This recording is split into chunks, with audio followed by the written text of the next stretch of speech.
Welcome back to Four Titles, One Truth, the podcast where we don't dodge tough conversations. And you know me, I'm Tommy. And I'm Lance. And He today, we're asking another tough one. Why is the belief so strong that black men are targeted? Is it reality, perception, or something we're just tired of having to explain? Yeah. Now, for some, this is going to be tough to hear. I just say, just listen and then give us feedback so we'll know what your thoughts are. Yep. We're excited to have this conversation, so let's get into it. Okay. All right. First question.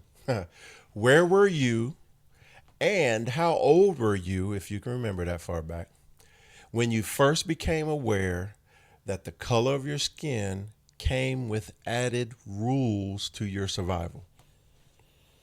That's a tough one, man. Because, like you, I grew up in an area that was predominantly black, all black for the most part. Then I have family members that or some were white, you know, that, I did, it was trying to think of the first time that I ever ran, and it's probably junior high.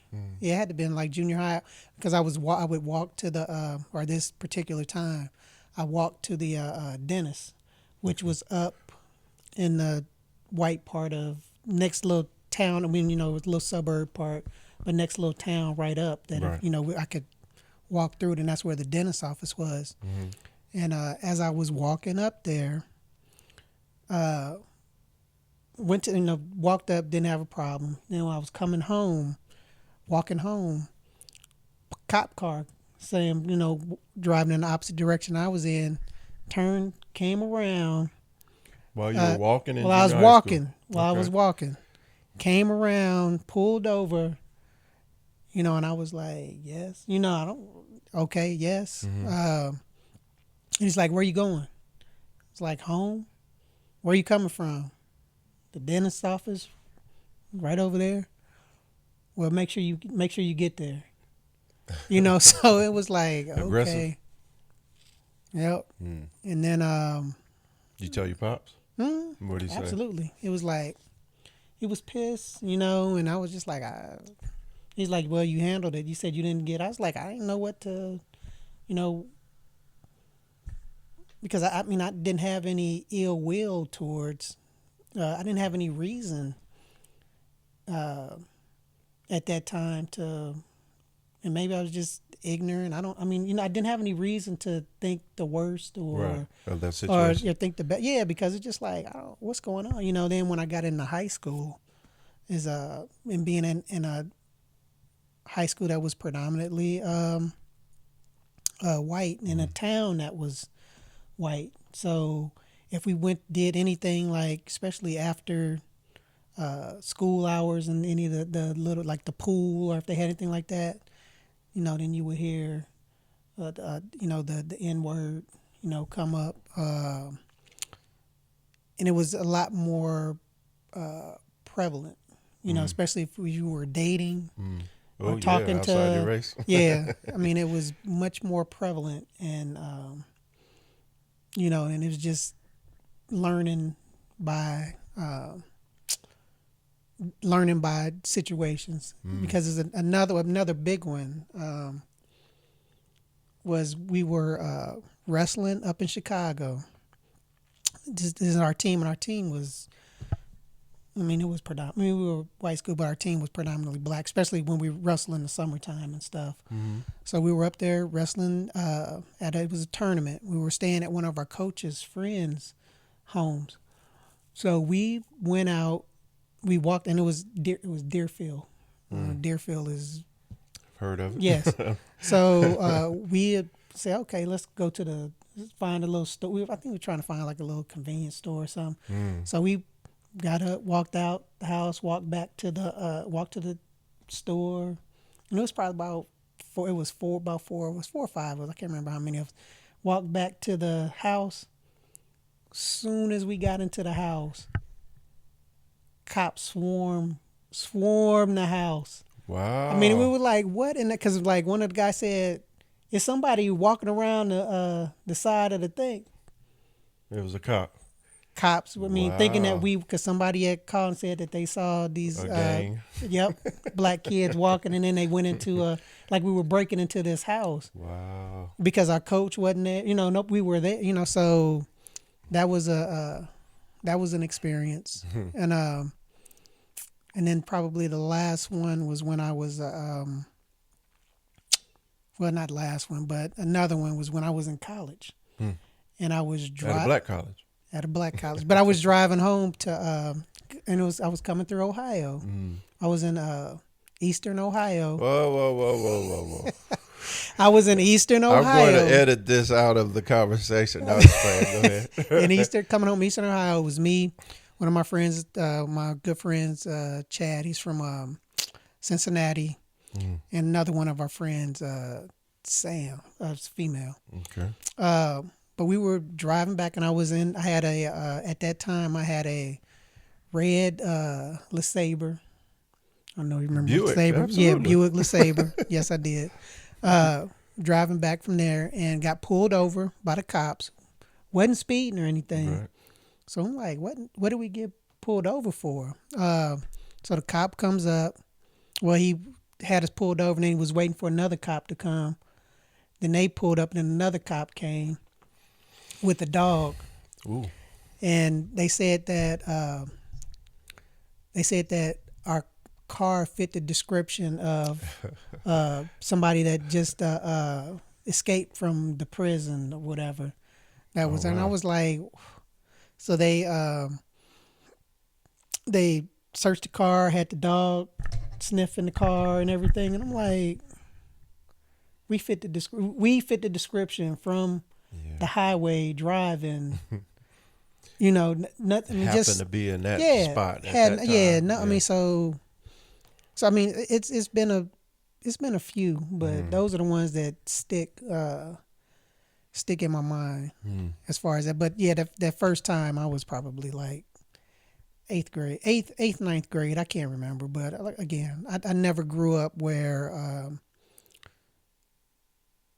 I mean, I guess where I was just blatantly. Yeah, blatant. Where I was blatantly. But I know that my father, my uncles, and those guys. Time. I mean, and they never.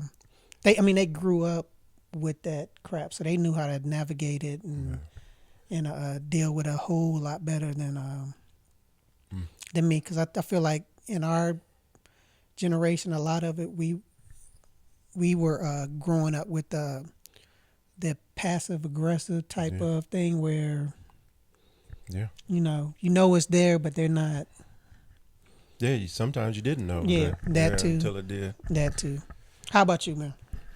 So for me, first time I became aware, like I've told multiple times, I went to a private school from kindergarten to 6th grade, and my sister went from kindergarten to 8th grade, because she's 2 years older than me. And 99% of the time, it was just the two of us in a high school, or actually in a school that was K through 12. So kindergarten through 12th grade was in the building. Okay. And so we would catch the van, it wasn't even a bus, we would catch the van to school, and it was on the other side of town. So the van would come to our black neighborhood and then drive us out towards Hunter. And you locals will know what I'm talking about. And I don't remember the first time, but I absolutely remember specific times where I was called the N-word. And I learned, even at an early age, that I was only called the N-word when the white people that said it, because not everybody said it, were angry at me for something. We used to play soccer on the blacktop. And if I would do a move and embarrass somebody, no, the N-word would come out, or if I was, if a white girl was a little too flirty with me, remember, this is elementary for me, was a little too flirty with me, then notes would get passed with the N-word writing in it. Right. And at that time, my dad and my family had not officially introduced racism to us because not only was I going to a private white school, but we went to a majority white church. So my family and I dealt with white people a lot often. Yeah. And my mother and my father were like volunteers in the church. My mom was in the choir and would sing and teach Sunday school. And my dad was like the bus driver to go to bring buses to our neighborhood to take black people to these churches, because the white church that we went to was called Grand Avenue in the beginning, and then Town Boulevard. They had an outreach program to where they were trying to bring, other races and stuff to the Right. church, right? And so, but at this private school, I would run into situations, right? But it wasn't defined until. So was it a predominantly white Christian school? Or? No, I said it was only 2 black people. Oh, Yeah, it's just me and my. okay. I don't know why. Yeah, I mean, me and okay. my sister.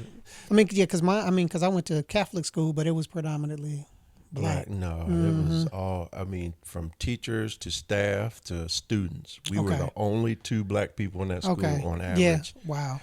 But there was one time, there would always be one other black person you'd find, right, that was in our side of the town that would go to the school as well.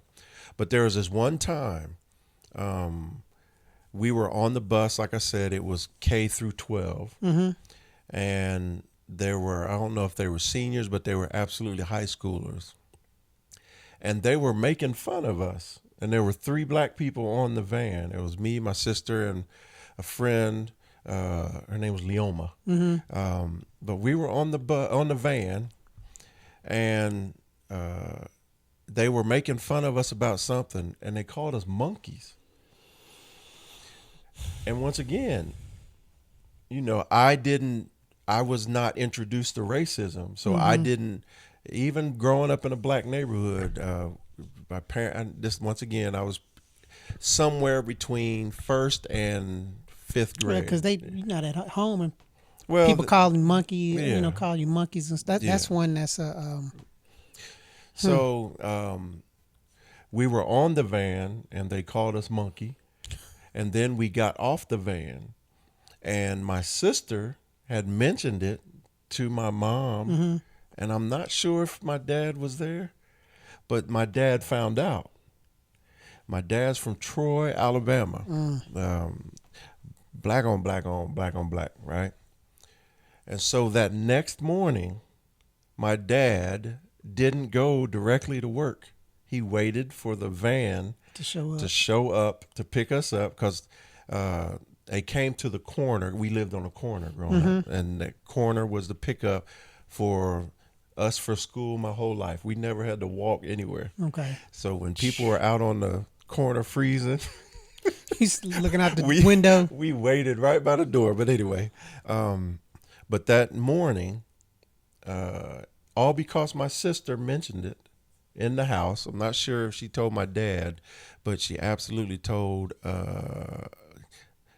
our mother, and then I guess our mother told our dad.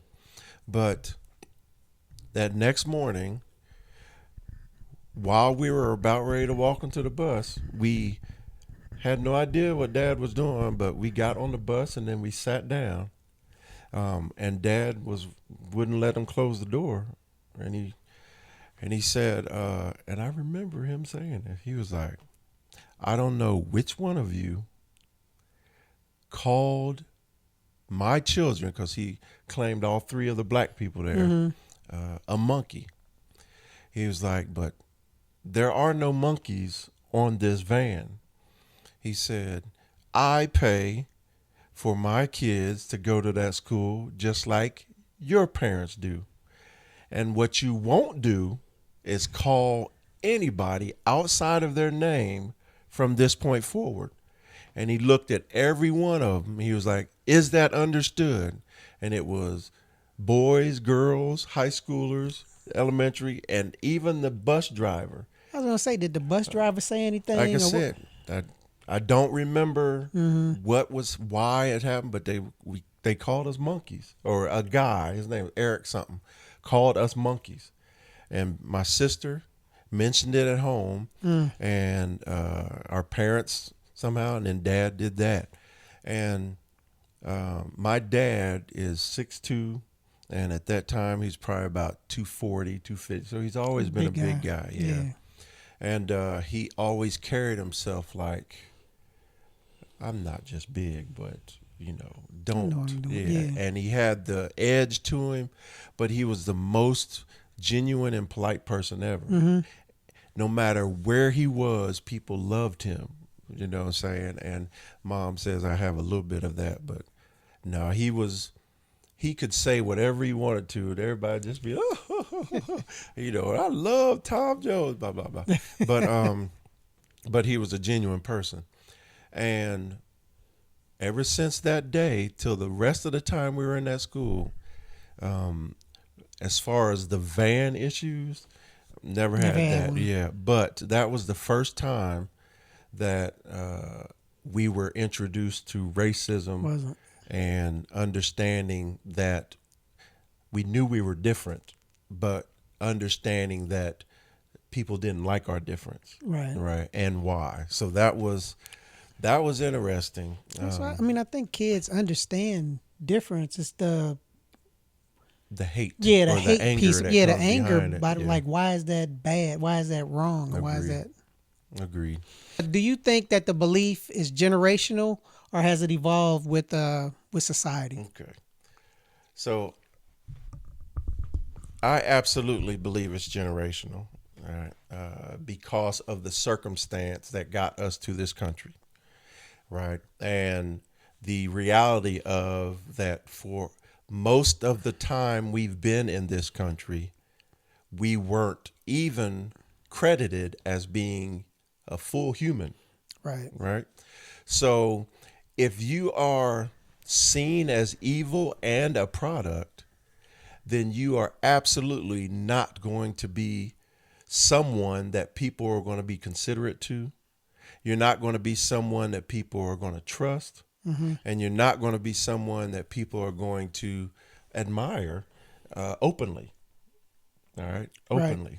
Okay. So that's why I think it's generational, meaning that if you look at those old pictures of hangings of black men and women and kids, the audience around them were white people in a party-like atmosphere. And so we can understand how horrible that was to hang someone and burn them or whatever they did, and rape or all that. But also, let's just focus on the fact that people were taking pictures, posing, and celebrating with cheeses and smiles with a person, being that they didn't consider a person, hanging with their neck broke, choked out, and dead. Right? So that is where I say it's generational, meaning we went from straight up dirt to now the evolution is that now, at least by the majority of people on this planet, we're at least human. Now, there are still racial biases. There are still, I'm talking like the fear of trust. I'm talking about fear, period. The so-called assumption that we are like animal-like, stuff like that. So I do believe that it has evolved, but it's absolutely generational, and you can literally follow the logic and the legitimate explanation as to how it's a real thing in society. Okay. Do you feel like that's I do. I feel like it's more prevalent in certain areas, or absolutely, because not every person, not every group of people evolve at the same rate. For instance, I know for a fact that friends I've grown up with for 40 years, right? I know that they would that they love me and that they got my back, right? But I can honestly say I don't know if they feel that way towards other black people.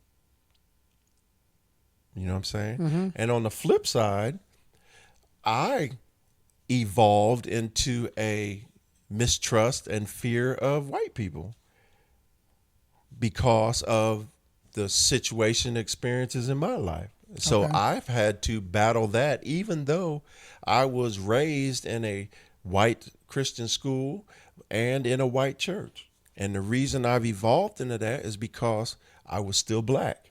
Mm-hmm. And I still had those experiences that taught me that you can't trust, white people openly. You have to, you have to figure them out. Now, I will say that the Army brought me back to the center line on a lot of things, to where now I can't help but assume that the people I'm in a area with, I will reach out and talk to them. I don't talk about politics. I'm not worried about their politics. But hey, for instance, we're travel agents. We have our own travel agency. We travel all over the world, and y'all travel. If I'm sitting down and a black person, white person, or any other race is at my table or near me, I'm going to speak to them. And I've had some of the best conversations. I've had some of the best friendships from different races. Yep. So it's something I evolved into, but I absolutely went from innocence of a child, not even understanding that racism was a thing because of the way my parents raised me, to getting slapped in the face with racism because of the things that were thrown at me and the things that I was involved with that had nothing to do with me being an outright rebel or anything. It had to do literally because I walked into a space, And you were black. Absolutely. A black man at that. But then growing more and then being in the military, it's knocked down a lot of those walls. So I will say that not only is it generational from what I see and evolved from what I see, it's generational and evolved of what I am as a man today. Well, yeah. I mean, I agree with you. What? I agree with you. I agree with you there. But it's I think it's because as we get older, we understand it and can break it down a little. If we choose to. If we choose to. I can say for me. Yes. Because I can break it. I mean, because some things that used to drive me crazy or have me ready to choke somebody. Yeah. I mean, it's just like, okay. I mean, that's not, you got to come with something better than that. Yeah. Than calling me a nigger to try to get me to, react. And Yeah, mess my it's just life like, up. whatever. Yeah, Yeah. it's like, oh, whatever. Okay, let's go. But like I said, I have gone from just taking it as a dig when I was young to taking offense and fighting. To address it. Yeah, Well, to 100%. address it and to be able to address it in a manner that it doesn't have to come to That's me the knocking you final out. evidence. But Yeah. I've gone to fighting over that word, and then I've gone to it ain't worth it. Yeah, it ain't worth it. You calling me that word, you don't matter enough that it's going to cost me to change who I am. No. So, but you agree, generational and Yeah, it's it's evolving. Yeah, I mean it has to. It's not doing it fast enough, but True. It's going. Yeah, it's better than when we. It's better than we were. It's better than when our parents were, grandparents and grandparents and stuff. But it's still not. Got a long way to go. It's for me. Like now, it's still not where it should be because wouldn't expect to be a 50-year-old. Still called. Still dealing with that. Or people that think that I agree. that we are a lesser person than anybody, or not as capable or whatever, or not as smart as mean, that's just like it doesn't. It makes no sense to me. That's crazy. I agree. That's crazy. And also I want to state, it's crazy that any race gets judged and gets thought as of less of a person because of their uh, nationality or their origin in life that they had nothing to do with. I came into this world as a black man, not because I chose to, but because that's life. Yeah, that's And then to be held down because of that, that's not good for any race. nope. Any race. All right. So how do your personal experiences shape this perception versus what we constantly see in the media? Personal experiences. Uh, I think it's always trying to. I mean, and that. I guess as get older, we know what these perceptions are, and that's what. And sometimes we're anticipating what some of these perceptions are, depending on the situation that we are. That we're in. Yeah. I mean, so because the media is quick to, depending on what station you're watching, tone. What's going on at the time, and who's the president, as to what's acceptable or what's the how far they can go with certain things. But I mean, perception is huge. I mean, and I really, I mean, I don't know how. I mean, I don't know how to change. I mean, it's hard to try to think about changing somebody's perception, because if they have something in their mind already, and they won't. Yeah, I mean, so it's like, okay, you just don't want it to. I fear. I guess I fear more for my kids who are not as perceptive of when somebody's making derogatory statements or especially actions because or we've tried to raise them in a better environment. I mean, they're a lot more, and I don't even like saying accepting, but they don't look at it as a. Well, they don't have I'm the same better chip than you. on their I'm shoulder. the yeah. I They mean, don't so have the it's same just chip on their shoulder. So but media can sometimes pit us against each other, so that they can sell rate. I mean, so that they're trying to get ratings and things like that. So, I mean that's it's still sad that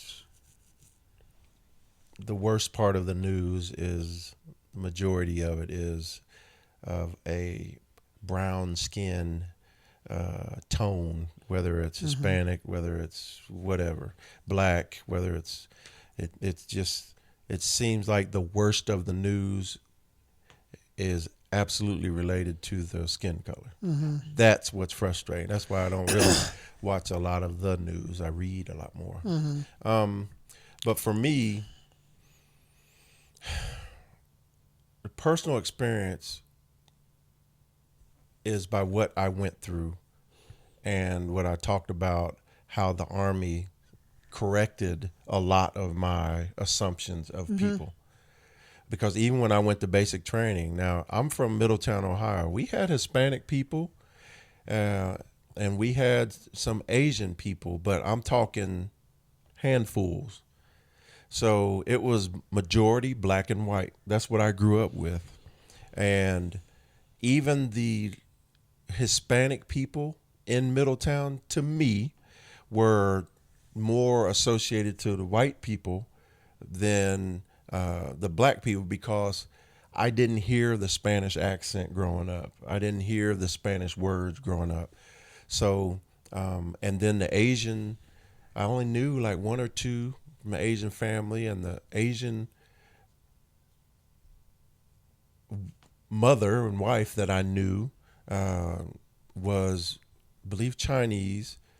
So I heard the accent in her, but was married to a white man, and so there was still a, it still came back to black and white to me growing up always. And when I joined the military was the first time outside of TV I've heard the strong Spanish accent. I'm serious. And other races. And so have to what did you say? And work through that barrier. And the Army's absolutely trained my ear that I can understand accented English a lot better.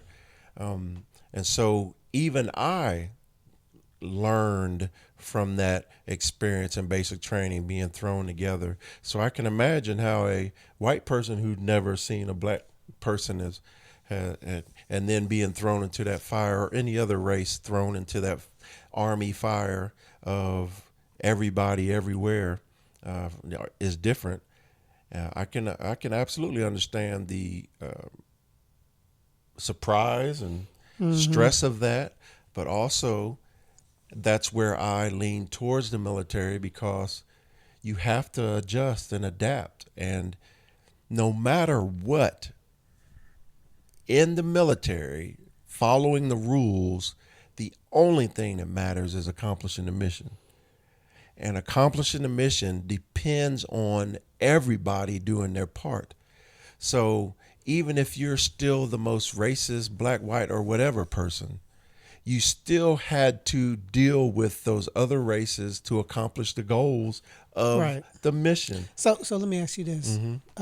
So, and it's dealing with this question too. Has your perception changed as far as what the I guess not here it is. What has the media, what the media displays, the perception that the media displays, is it close to or accurate with how you see what the perception is of black people, black men now? Is it different? Absolutely, it's different. I mean, so the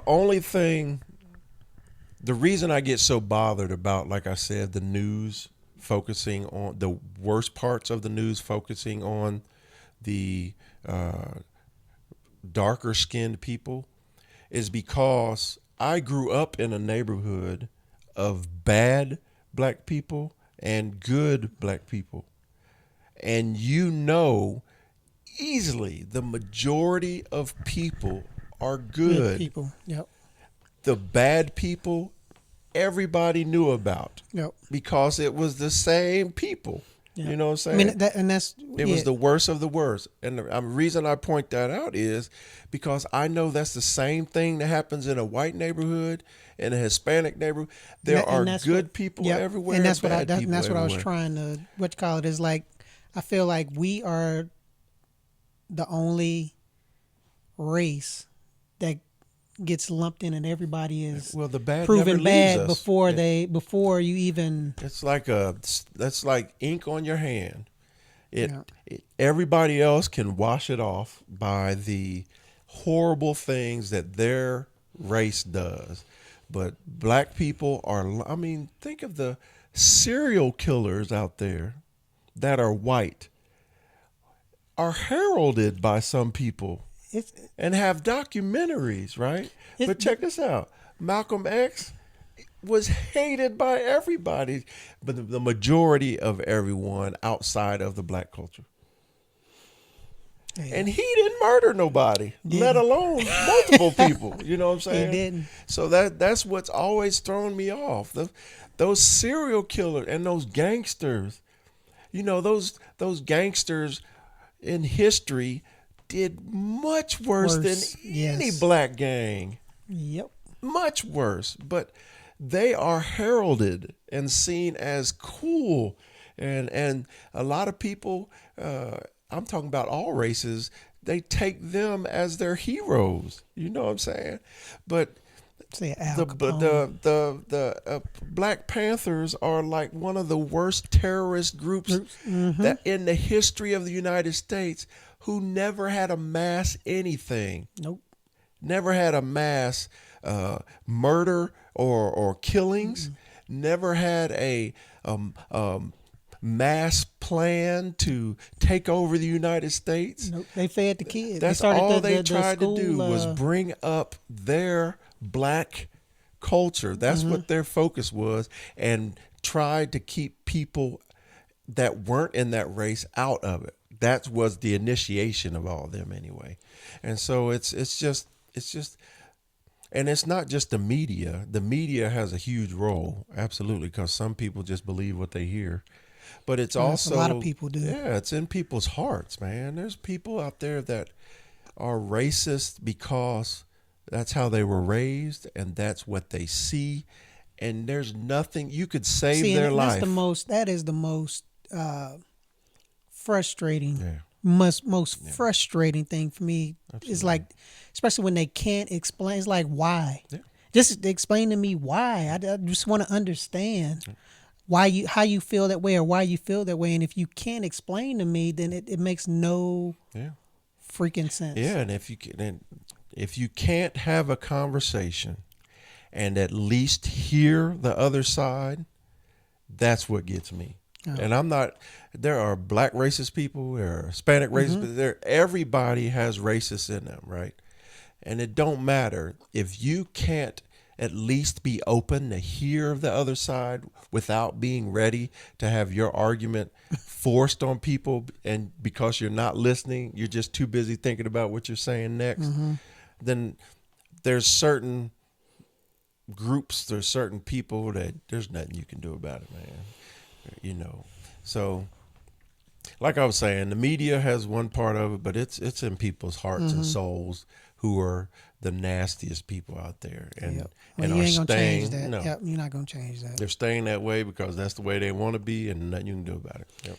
So, how have conversations about race changed or stayed the same since we were kids to when we served to now?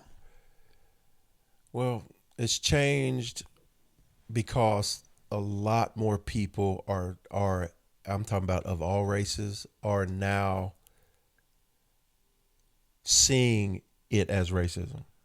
You know, there was a time in this country specifically that it was society. You know what I'm saying? It was the culture that black people were less, that anybody who wasn't white was less. So now people of all colors are starting to see or define what racism is. There was a definition that some never even took into consideration. And speak out about it and protest about absolutely. it. And I mean, and that's the thing. If you can define something and understand that definition, then you can act. But if you don't have a definition for it, it's just something that's in your blood, or because that was what you were raised on, and not because you made an academic decision to research and find out what it is, then you're forever going to stay in that rut. Yeah. And then since we were kids, it goes back to what we've mentioned before talking on podcasts, is the more, and I wish people could really understand this, because this is a old man talking from a kid's perspective, right? If I can see it, then I feel that is no longer a destination I can never dream about.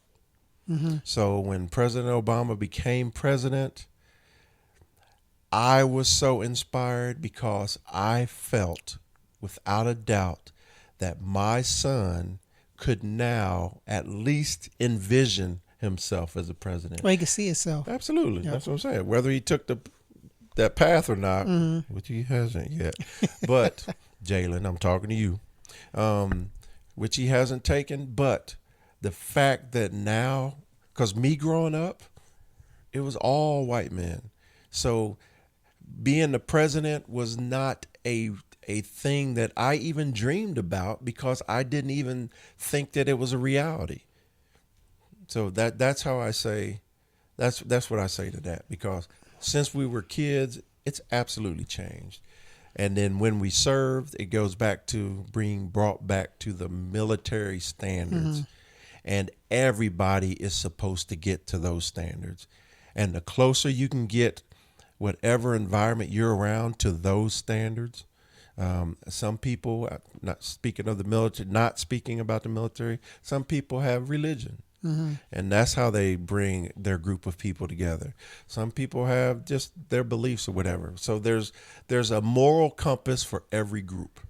And in the military, that moral compass is led by this true north is the Army values and the standards. So when we served, from being a soldier to being a leader, we were either brought to that moral compass, that center line, or we were bringing people to that compass by explaining and living it. Well, I think that's the important thing is like we were, especially when we were in the military, you're living it because you don't have any choice because you're going to be either, you could be in charge of X amount of whatever different races, or you can be answering up to somebody that's a different race, whatever. But a lot of that you don't. That's not something that the first thing you say, oh, that's this white person or this Hispanic person or it's sergeant or my commander or first sergeant. So I mean, I would say the conversations from the time when we were kids. Well, say when I was a kid, when we were kids. It's more. It's addressed more. I feel like it's addressed more to try to figure out. It's like, hey, that's not what we're doing here. You know, it's more of right and wrong. That, versus, instead of like, I feel like when we were kids, it was, I don't want to say accepted, but it was something that if it happened, you might address. Easy explanation. You know, as you address it, but then it's nothing to try to like, okay, then how are we gonna fix this from happening again? Or that's not what we're talking about, you know, as to when we served, when it was like it wasn't tolerated, I feel, while we were in. Wasn't supposed to be. That's Once true. again, it goes back to that moral compass, that center line. And once again, there are folks out there. Absolutely. There are folks that are out there that are in the service, that are not in the service. Resist. Yep. Whether it be resisting to be a rebel on the other side or resisting and trying to favor. Yep. And then like to now where we're dealing with an administration that has brought back some of those folks that when we were kids, those ideas, I should say, is when we were kids, that it's okay to speak to individuals in a certain way, and that's acceptable because they are the new brown or whatever, which is like we're not going back. That's not a direction where we're going back feelings? To. Everybody does when it's your feelings that are being stepped on. Yep, absolutely. So, but people are a lot more. And I don't even know that because I know that they were super vocal back in the 60s when they were doing all of the freedom marches and those things like that. I think that we have more from a lot more from of the races that are coming together to try to combat this and protest it And my biggest thing about now is you can't, and this, oh my goodness, I've said this so much while I was in uniform. You can't change and evolve and only think it's going to pertain to what you believe, right? So if you want... Or to one group. That's my point. The biggest thing is change is going to happen, but you absolutely can't just think that change can't happen to everything, right? Right. So if change happens for immigrants, Hispanic immigrants, you can't for a second think that other immigrants should be able to not be able to enjoy the positive change for them. Masses. Has to pertain to the Absolutely. masses. I see. I hear you. Absolutely. So I hope that came across and makes sense. No, I hear you. Yeah. No, that makes sense. So let me ask you this. Okay. What do you say to people who ask, Is this really a problem? Yes, it is. It still is. I mean, because it's like why we talked about it earlier. It's like why are we still talking about Yeah. this? Why is this such a problem? I mean, it's like you're talking about the color of somebody's skin, Oh yeah. and their different cultures, which they tell us to go back to, or tell black folks to go back to Africa, and Like where we gonna go back to Africa? like we got a plane ticket to Yeah, come here. it's like a lot of us don't have. I mean, you look at our DNA, and I look at it, how true it is, or what I'm sure is, and how accurate and all of that stuff. But we're so mixed up with different races and stuff. It's like, well, I can only go back to two of those countries back. Yeah. No, I'm split up between four One of those continent. countries right there. I gotta go back to one continent. Yeah. No. So it's Yeah. yes, it's still a problem. Do I see it getting better? Hopefully, yes. Yeah. I think it. I mean, all we can continue to do is to Hope, hope and be who we are, and which is the worst and best thing you could have, because hope sometimes slows down action. I say to people who ask me if specifically black people are targeted, I believe in some cases, absolutely. And then I also believe that in some cases it hasn't evolved. Like when it comes to, there's a fear from other races, right? But me, some people consider me a big person, right? And so if I'm sitting in a car and somebody comes at me, the first thing they'll see if I'm black. And same thing I'll see going towards another person in another vehicle, right? Mm-hmm. I'll see that they're a different race or whatever. And then when they see me get out the car, they'll see I'm big and black, right? And then if they take the time to engage with me, they'll realize that I have a sense of humor, that I'm educated, that I'm knowledgeable on a lot of things. Oh, are you? And I've experienced a lot. Okay. All right. Well, All right. good people. All right. And see, and that's what I expect from people, to allow that to transition into that. And I expect that from other people, and that's what I give to other people. Yeah. When I see people, I don't automatically judge them and say that they're horrible people. I can absolutely assume that they're from a different area. I can assume that they grew up differently. Like if I see somebody with a military T-shirt, I can assume that they've served or have been touched by the service. Or somebody Absolutely. that they know. Yeah. And so, and I'll tell this story and then we can wrap it up. My first day as a drill sergeant, I was in the battalion headquarters, and the sergeant major, Command Sergeant Major Mace, he was a white guy, infantry guy. He was one of those. He was one of those sergeant majors that Hollywood. No, I'm serious. That he was like a type of guy, and when you thought sergeant major, because of Hollywood, that's the guy you That's the envisioned. one. He had wisdom, he had knowledge, he had experience, and he had the look, right? But he was a smaller guy. Because we had one of those. Yeah, and so he invited me into his office, right? And we were talking, and he said, "Do you know why you're going to be an outstanding drill sergeant, and you're going to have some problems?" I said, "No, why?" He was like, "Because you're a big black guy." And I was like, I had an idea of what he was saying, right? Because people of my stature and my color can cause fear in people, and also can cause anger and blah, blah, blah. But he broke it down. So he was like, there's going to be black kids that come in here, and they're going to relate to you, but they're still going to fear you because you're big. There's going to be white people that come in here. They're going to maybe hate you because you're black, but you're big. There may be big people that come in here, and he just kept breaking it down, and he was basically saying that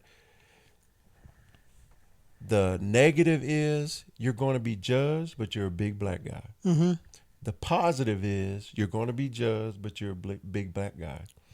But then he ended it by saying, but no matter what, when they leave your presence, the impact you have on them is going to change them the They rest know of the their person life. was. He said, So, and he was, oh my God, he said, are going to change them the rest of their life. mm-hmm. And that's what made me so daggone focused in basic training to try to do right by the soldiers, man. Right. No, I mean, and that hope that, sure that carried on, not in the drill sergeant role, but as when you went to your other first sergeant, your other leadership life. role. That I mean, was because a life. that's just how you were Yeah. as a man. Yeah. Period. Because I know that I was going to say it is like going to ask you, but I can tell you, like for me, did that being a black male, being a black man, did that change how you led? And I don't mean like did you have to think a lot about, did you pay attention more to the situations or who you were with and who you were talking to? Absolutely. Yeah. But it goes back to what I hope people take away from this. It's bringing everything, every decision you make back to that center line. And that center line in the Army, if people follow it, it leads to being good people, not just good soldiers and good leaders. It leads to being good people because you are not judging people on what they are. You're judging people on what they bring to the table. Yeah, who they are. Yeah. And what they're made people. of and how they can help anything move forward, right? Mm-hmm. And so as a big black man, I absolutely, and I'm not sure if this is what you meant, but I absolutely have to adjust myself in public. Okay. Like if I know I'm in a white neighborhood, I take some of my aggression away. Now, I think, because me as a smaller black man, oh my God, I think that's how we operate, and I can tell you, I honed that and perfected that when I got into the military and had. I shouldn't say honed and perfected, but I was more aware of it. Absolutely. I feel like then that made me a better leader. Being Because able to identify that and see that and to understand that with all of the different, and this is a leadership thing. Yeah. And we're not going to go off on this too much, but I'm just going to tell you something. You don't just control an environment with aggression. You can't. When people see that I can make fun of myself and take a joke, do you know how much that relieves them and allows them to open up to meet me or have a conversation or become friends? Makes you relatable. Makes you relatable, regardless of what color you are, where you came from, any of that. So, and if I walk into an elevator and there's a small white woman in there, I'm absolutely gonna speak to that woman because I don't want her to feel like I'm aggressive. I don't want to add that stress to her life. But guess what? I do that with a black man. I do that with a white man. I do that with a black woman. I'm going to speak when I walk in that elevator because I don't want anybody to be comfortable. Uncomfortable. Correction. Yeah. Because I don't want anybody to be uncomfortable unless I want them to be uncomfortable. So, but, it's just, it's out there. Yep. We have to adjust and adapt, just like everybody around us has to adjust and adapt. And that's not a bad thing. And we just hope that even with the tone that's going on now in the United States, we just hope that we continue to progress to where we define people by their value instead of defining them by an assumed value. Yeah, don't be afraid to speak up and educate folks. Even though sometimes it gets tiring. Yes. But it's still always worth having the conversation. It absolutely is. And I'm going to just say this. Whether it's targeted or misunderstood, this is real to people who live it. And we have absolutely lived it. Yes, we have. Yes, we have. So, hey, y'all, stay safe, stay informed, and don't be afraid to ask hard questions. And thank you for listening to this podcast, because we know that it's a hard conversation to have. Yep, and we'll continue to show up and answer, those questions and things that y'all have for us. And also follow us on Instagram. Check us out on our YouTube channel, because we're also posting these so you can watch us speak and act foolish on this podcast, and the truths that we talk about. Also, let people know about this podcast. Yes. We have so much more to talk about. So join us. And as always, let's keep the conversation going, y'all. Hey, we promise we will. All right. Holla. Thanks.